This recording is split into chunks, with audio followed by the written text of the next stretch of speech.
Bonjour, je vous ai présenté un tirage dont la question était « Est-ce que Trump va gagner les élections américaines cette année? » En guise de réponse, j'avais 2 fois la carte de l'ermite qui représente entre autres une personne âgée.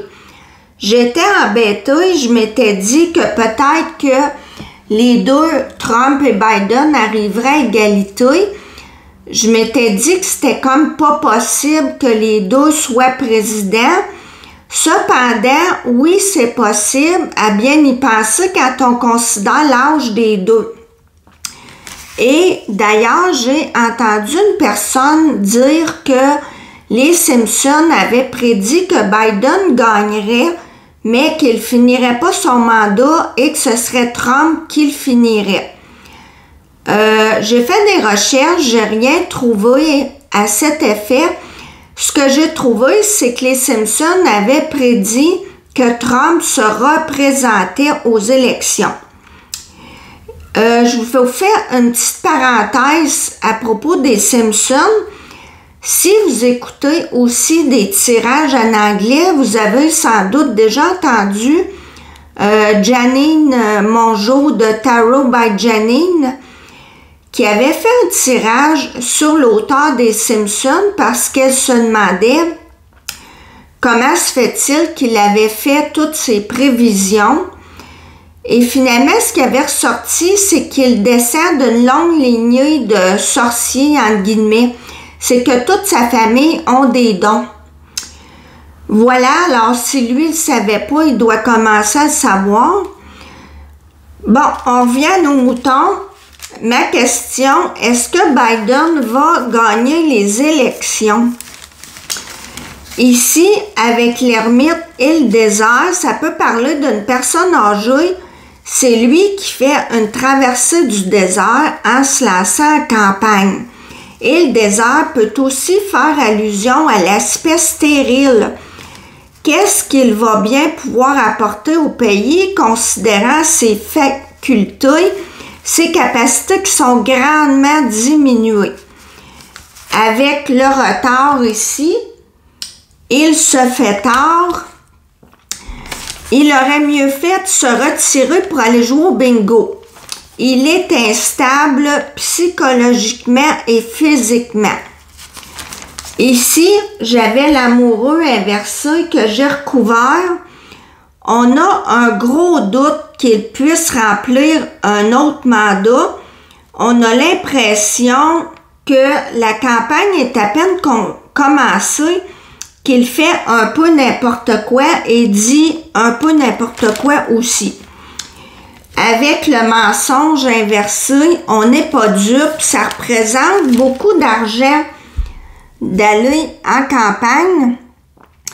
Et ici, avec la méchanceté inversée, on veut pas être méchant, mais on n'imagine pas comment il va pouvoir remplir un autre mandat. J'ai entendu dire qu'il prend souvent des vacances, entre guillemets. Ici, avec la justice inversée et l'étoile inversée, on nous dit que c'est une très mauvaise décision de sa part de vouloir poursuivre la présidence.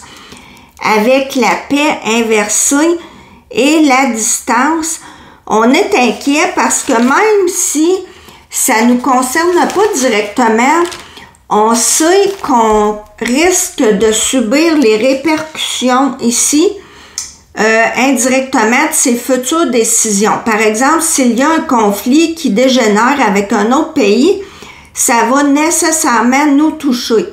Donc, on ne veut pas voir n'importe qui faire n'importe quoi à la tête de ce pays-là. À quelque part, on est concerné.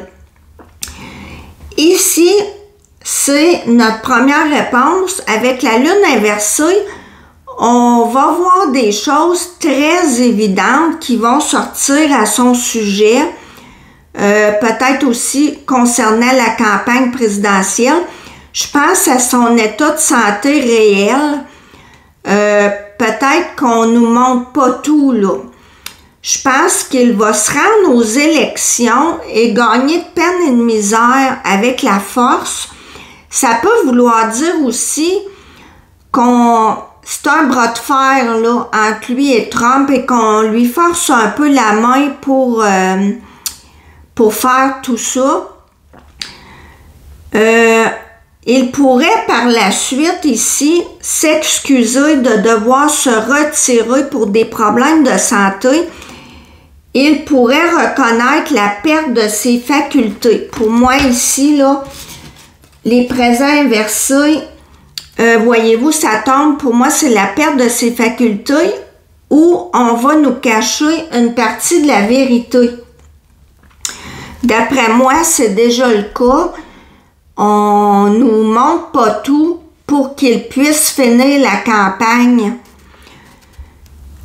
Aussi, avec la force en synthèse, comme je vous disais, ça peut être des gens qui le forcent à continuer. Ça peut être lui aussi qui essaie de dompter sa santé pour ne pas que Trump rentre. C'est ça, qui essaie de tout faire pour pas que ça paraisse. J'ai pigé d'autres cartes. Avec les petites cartes, j'ai demandé est-ce qu'il va gagner. Ça dit oui. Mais ici, une carte de cœur suivie d'une carte de pique nous annonce des déceptions, des ennuis. Et ici, avec le 2 de pique, ça dit, vous perdez vos moyens. C'est une carte déstabilisante dans votre vie professionnelle et personnelle. Une mauvaise nouvelle, un peu comme une gifle à la figure. Aussi, je pense aux électeurs qui votent pour l'image du bon papy et finalement, arrivés en bout de ligne, qu'ils se rendent compte qu'ils se sont fait avoir parce qu'ils ne peuvent vraiment pas gérer. Ici, j'ai la prière qui parle de vanité et d'ego. Je pense que quand on est conscient quelque part qu'on perd nos facultés et qu'on continue quand même, ça prend beaucoup d'ego. La trahison, tricherie, la guérison commence avec l'acceptation et le pardon. La trahison, comme je vous dis, de berner les électeurs, tous les gens qui croient que oui, il va le faire, mais non, c'est pas possible. La dépendance, l'addiction, ça peut être lui qui est dépendant de cette gloire-là, entre guillemets. Voilà, on verra, mais je trouve que à date, ça fait du sens que j'aurais eu les deux ermites. Ça se peut que, oui, les deux soient successivement présidents, mais je pense que lui, comme je vous dis, il va se rendre de peine et de misère au bout, mais après ça, là, on va nous annoncer que non, il ne pourra pas compléter un autre mandat. Merci de m'avoir écouté. À la prochaine!